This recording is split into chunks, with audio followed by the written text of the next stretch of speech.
ధరణి మీద అనేక అవాకులు చవాకులు పేలినటువంటి కాంగ్రెస్ ప్రభుత్వం ఈరోజు కొత్తగా భూభారతి అనేటువంటి చట్టాన్ని తెచ్చాం. బాబు కొద్దిగా సౌండ్ తక్కువ పెట్టినాను. భూభారతి అనే చట్టాన్ని తెచ్చాం. ఇదేదో ప్రజలకు బాగా మేలు చేస్తుందని చెప్పి ఊదరగొట్టినారు. అది భూభారతి కాదు, అది భూహారతి అయిపోయింది. ఇవాళ భూభారతి వచ్చిన తర్వాత 22A కింద 1 కోటి ఎకరాల భూములు పెట్టినారు. అంటే నిషేధిత భూముల జాబితాలో లక్షల ఎకరాలు పెట్టి డబ్బుల వసూళ్లకు పాల్పడతా ఉన్నారు. స్వయంగా ఆయన ఒక ఆయన ఉంటాడు, ఏది పేలని బాంబుల శాఖ మంత్రి, తుసు బాంబులు ఉంటాయి, పేలని బాంబుల శాఖ మంత్రి పొంగులేటి. ఆయన నుంచి మొదలుకుంటే మండల స్థాయి వరకు కూడా నిషేధిత భూముల జాబితాలో పెట్టి ఇవాళ ప్రజల ఉసురు పోసుకుంటా ఉన్నారు. ఆనాడు మీరేం చెప్పిండ్రు? నిషేధిత భూములన్నీ తీసేస్తామని చెప్పి ఇవాళ 1 కోటి ఎకరాలు దాటింది నిషేధిత భూముల జాబితా. అది బయట పెట్టండి. హైకోర్టు కూడా చెప్తుంది నిషేధిత భూముల జాబితాను ఆన్లైన్లో పబ్లిక్ డొమైన్లో పెట్టండి అని.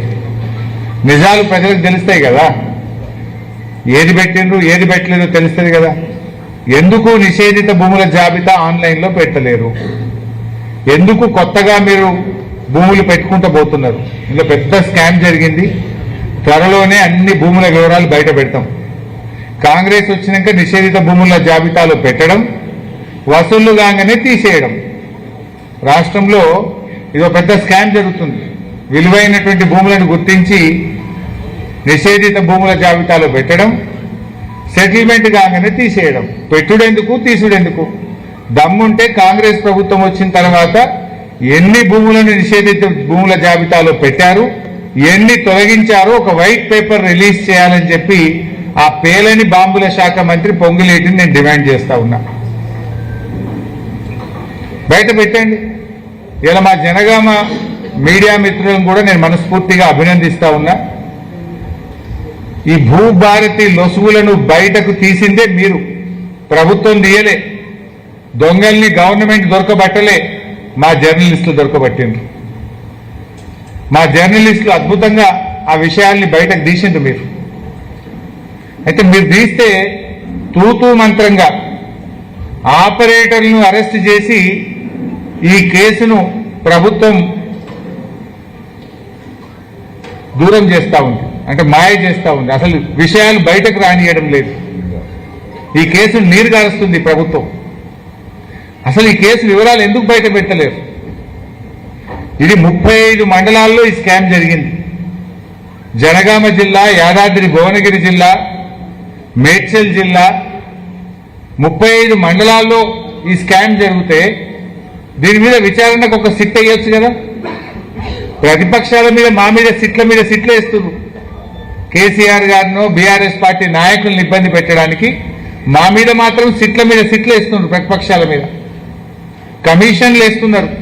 విద్యుత్ కమిషన్, కాళేశ్వరం కమిషన్, మా గౌరవ శాసనసభ్యులు కౌశిక్ మీద సిఐడి వేసిండ్రు. బీఆర్ఎస్ నాయకులను వేధించడానికి సిట్టులు, సిఐడిలు, కమిషన్లు, అక్రమ కేసులు, అరెస్టులు బీఆర్ఎస్ మీద చేస్తారు. ఇవాళ రాష్ట్ర ప్రభుత్వ ఖజానాకే చిల్లు కొడతా ఉంటే, ఖజానాను కొల్లగొడతా ఉంటే, 35 మండలాల్లో స్కామ్ జరిగితే దీన్ని ఇప్పటి వరకు బయటకు ఎందుకు తీయడం లేదు? దీని మీద సిఐడి విచారణలో ఒక సిట్తో వేసి దొంగల్ని దొరకబట్టాలనా వద్దా? ఏం చేస్తున్నారు? సింపుల్ గా 35 మండలాల్లో కేసు జరిగితే 48 మంది మీద ఎఫ్ఐఆర్ చేసిండ్రు, ఓ 15-16 మందిని అరెస్ట్ చేసిండ్రు, ఈ కేసు మీరు దాచేసిండ్రు. అసలు విషయాలు బయటకు వస్తలేవు. వీళ్ళకి సింపుల్ క్వశ్చన్, భూభారతి పోర్టల్ యొక్క ఎడిట్ ఆప్షన్ ఒక ఆపరేటర్కి ఎట్లా దొరికింది? భూభారతి పోర్టల్ దాన్ని ఎడిట్ చేయాలంటే కేవలం ఆర్డీఓకు, తహసీల్దార్కు మాత్రమే అవకాశం ఉంటుంది. ఇవాళ ఈ కేసులో డబ్బులు కట్టేటువంటి డబ్బులను 10% చూపించి ఆ ఎడిట్ ఆప్షన్ ఒక ఆపరేటర్ ఎట్లా చేసిండు, ఆపరేటర్ చేతికి ఆ కోడ్ ఎట్లా పోయింది, ఆపరేటర్ ఏ రకంగా ఎడిట్ ఆప్షన్ చేసిండు అంటే దీని వెనుక కాంగ్రెస్ నాయకులు ఉన్నారు, దీని వెనుక అధికారులు ఉంటేనే ఇది సాధ్యమవుతుంది. ఎందుకంటే ఒక ఆపరేటర్కి అంత ధైర్యం ఉండదు, ఒక ఆపరేటర్కు ఎడిట్ ఆప్షన్ చేసే అవకాశం ఉండదు. ఒక ఆపరేటర్ ఇదంతా చేసిందంటే డెఫినెట్గా దీని వెనుక అధికార పార్టీ నాయకులు ఉన్నారు, పెద్ద పెద్ద అధికారులు కూడా ఉన్నారు. అయితే ఈ విషయాలు బయటకు రాకుండా ఉండడానికి, అధికార పార్టీ నాయకుల పేర్లు బయటకు రాకుండా ఉండడానికి, ఏ అధికారులు దీంతో కుమ్మక్కయ్యారో అది బయటకు రాకుండా ఉండడానికి నామమాత్రంగా ఆపరేటర్లను అరెస్ట్ చేసి మమ అనిపించేసింది. మేము ప్రభుత్వాన్ని డిమాండ్ చేస్తున్నాం, అసలు ఇది ఎన్ని జిల్లాల్లో జరిగింది, ఎంత నష్టం రాష్ట్ర ప్రభుత్వ ఖజానాకు జరిగింది, దీని వెనుక ఎవరెవరు ఉన్నారు, అన్ని విషయాలు తేలాలంటే వెంటనే ఒక సిట్ వేయాలని మేము డిమాండ్ చేస్తా ఉన్నాం.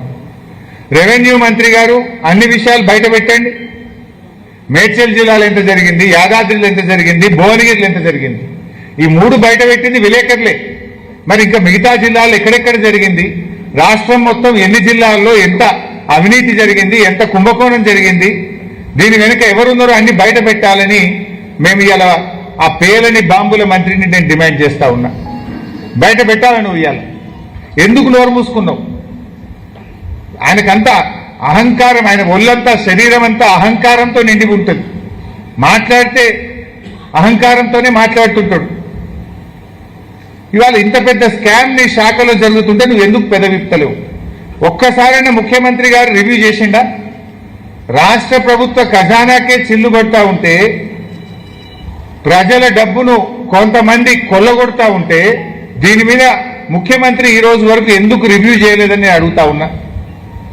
చీటికి మాటికి రివ్యూ చేసి బీఆర్ఎస్ నాయకుల మీద కేసులు పెట్టే రేవంత్ రెడ్డి ఇలా రాష్ట్ర ప్రభుత్వ ఖజానాకు కోట్లాది రూపాయల డబ్బు మీ యొక్క లోపభూయిష్టమైనటువంటి భూభారతి వల్ల నష్టం జరిగితే రివ్యూ చేసే బాధ్యత ముఖ్యమంత్రికి లేదా?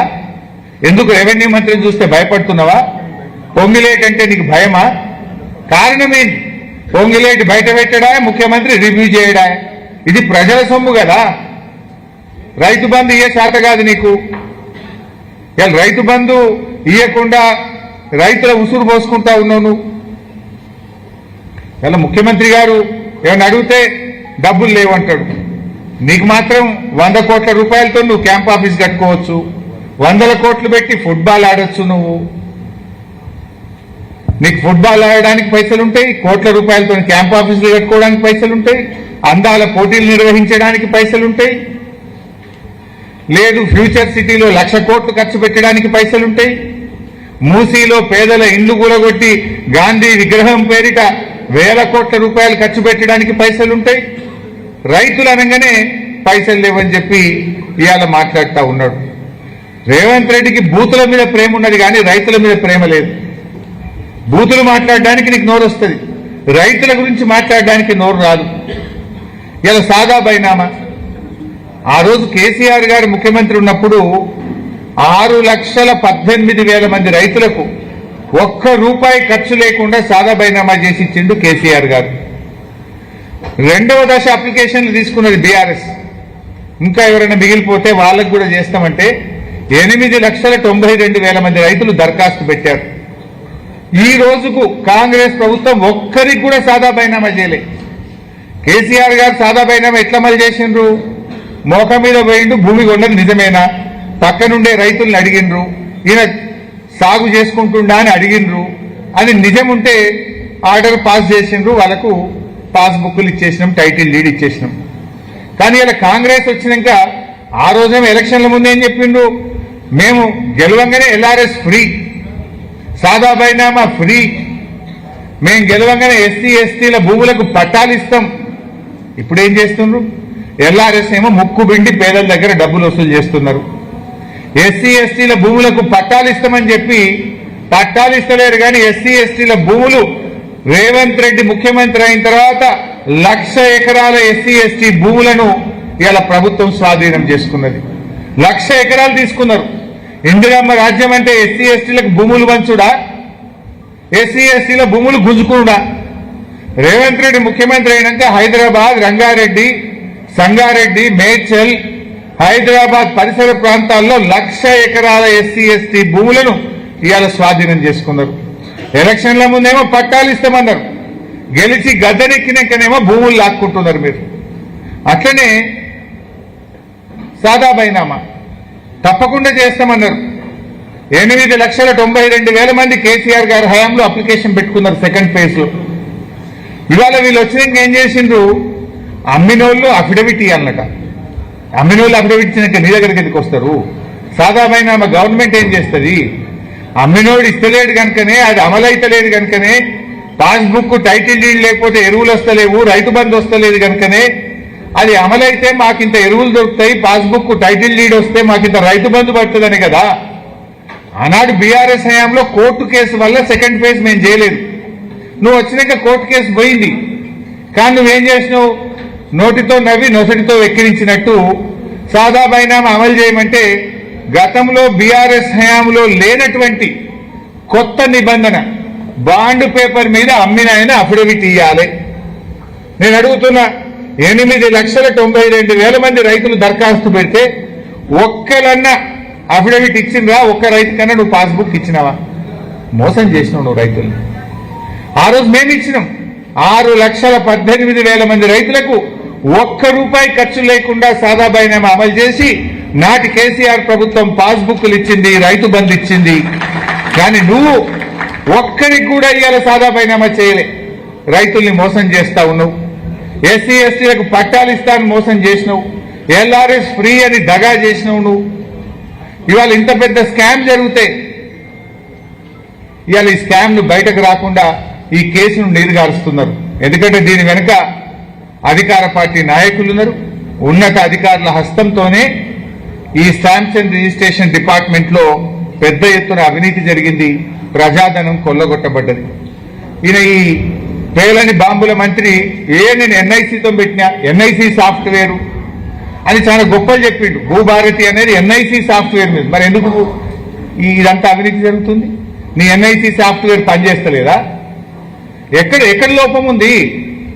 ఆనాడు ధరణి ఉన్నప్పుడు ఇటువంటి లోపాలు జరగలే. వారం రోజుల్లోగా ఇంటికి పట్టా పాస్ పుస్తకాలు వచ్చినాయి. ఇవాళ కాంగ్రెస్ వచ్చినాక 6 నెలల పాస్బుక్లే వస్తారు రిజిస్ట్రేషన్ చేసుకున్న వాళ్ళకు. 6-7 నెలల నుంచి ఎవరికి పాస్బుక్ రావడం లేదు. ప్రజలు ఇబ్బంది పెడతా ఉన్నారు పాస్బుక్లు రాక.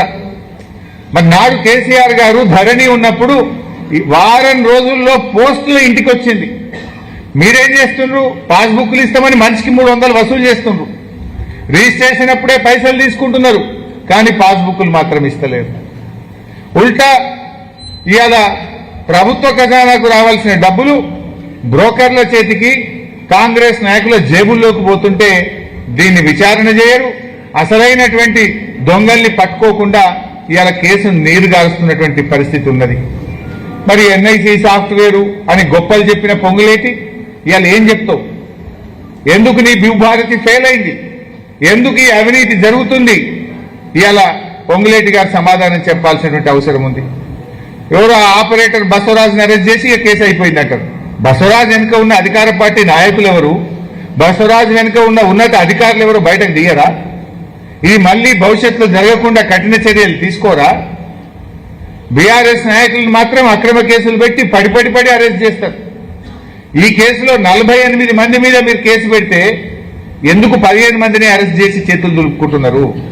మిగతా వాళ్ళని ఎందుకు వదిలిపెట్టినారు? ఎందుకు లోతైనటువంటి విచారణ జరపడం లేదో ఇవాళ ప్రజలకు సమాధానం చెప్పాలని చెప్పి కూడా నేను డిమాండ్ చేస్తా ఉన్నా. మరి సిట్టో, సిఐడిలో, కమిషన్లో అది కేవలం ప్రతిపక్షాలకే పరిమితమా? అంటే ప్రతిపక్షాల మీద పగబట్టుడు, పేదల ఇల్లు కూలగొట్టుడు, ఇంతేనా నువ్వు చేసేది? ప్రతిపక్షాల మీద పగబట్టుడు, పేదల ఇల్లు కూలగొట్టుడు, లాస్ట్కి ఇలా గుడిని కూడా కూలగొట్టుడు. ఇక నిన్నటిదాకా ఇల్లు కూలగొట్టిండ్రు. కేసీఆర్ గారు కట్టించిన శారదా పీఠాన్ని కూలగొట్టమని పొద్దుగాల పోలీసులు పోయారు. మళ్ళీ అటు పోయినా, అందుకే లేట్ అయినా నేను ఇవాళ. ఇక నిన్నటిదాకా ఇల్లు కూలగొట్టుడు అయిపోయింది, ఇలా గుళ్ళు కూడా కొడతాడ. కేసీఆర్ ఆనవాళ్ళు మారుస్తా అంటే కేసీఆర్ గారు కట్టించిన గుడి కూడా కూలగొట్టాడు రేవంత్ రెడ్డి. ఇదేనా ఆనవాళ్ళు మార్చడం అంటే?